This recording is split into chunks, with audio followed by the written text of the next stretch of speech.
Mais tout de suite, c'est Sud Radio à votre service et nous sommes ce matin avec Laure Dominjon. Bonjour. Bonjour. Vous êtes présidente de Réagir, le groupement autonome des généralistes jeunes installés et remplaçants. Vous êtes aussi, vous, médecin remplaçante en soins de santé dans le Val-de-Marne. Pour qu'on comprenne bien, à quoi sert cette intersyndicale ? C'est une syndicale qui sert en fait à défendre les intérêts en fait des jeunes médecins généralistes, notamment remplaçants qui sont forcément une catégorie un peu à part puis qui sont pas encore installés, et en fait de les aider dans leur démarche pour s'installer, de les défendre aussi auprès des différentes instances, de défendre aussi des idées un peu novatrices sur la façon dont nous on imagine le système de santé de demain et comment on aimerait travailler au quotidien pour pouvoir soigner les patients au mieux. Donc globalement c'est et dans les meilleures conditions.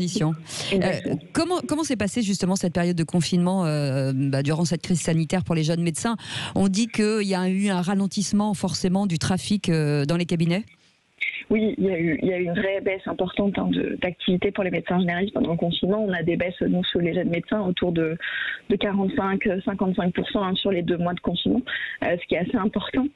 Et beaucoup de remplacements aussi qui ont été annulés. Donc c'est vrai que pour ces jeunes remplaçants, ça a été financièrement compliqué, ça l'est toujours.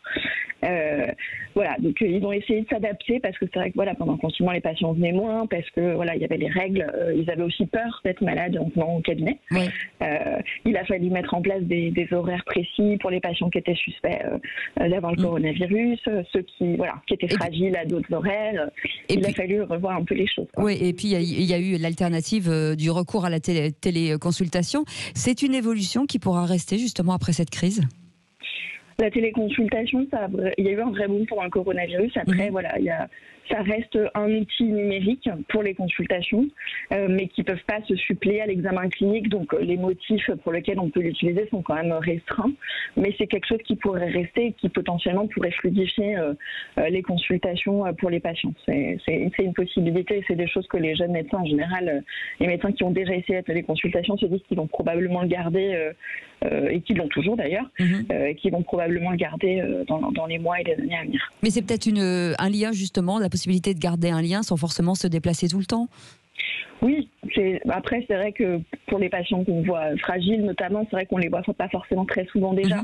Donc le lien, et puis ils maîtrisent pas forcément ces outils-là. C'est aussi la problématique, il faut que les patients puissent maîtriser aussi l'outil. Et avec le désert numérique aujourd'hui, c'est sûr que c'est un petit peu plus compliqué. Je vais revenir sur les priorités pour vous concernant ce Ségur de la santé. Oui, les priorités pour nous, c'est vraiment que ce soit un Ségur de la santé du système de santé global, que ce soit pas que l'hôpital, parce que c'est vrai que les premières annonces étaient quand même très liées à l'hôpital, donc ça c'est des choses qu'on répète assez régulièrement aux réunions. Après, c'est vrai que là c'est un mois intense, le Ségur de la santé, c'est censé proposer des idées pour refondre le système de santé en moins d'1 mois, ce qui est très ambitieux.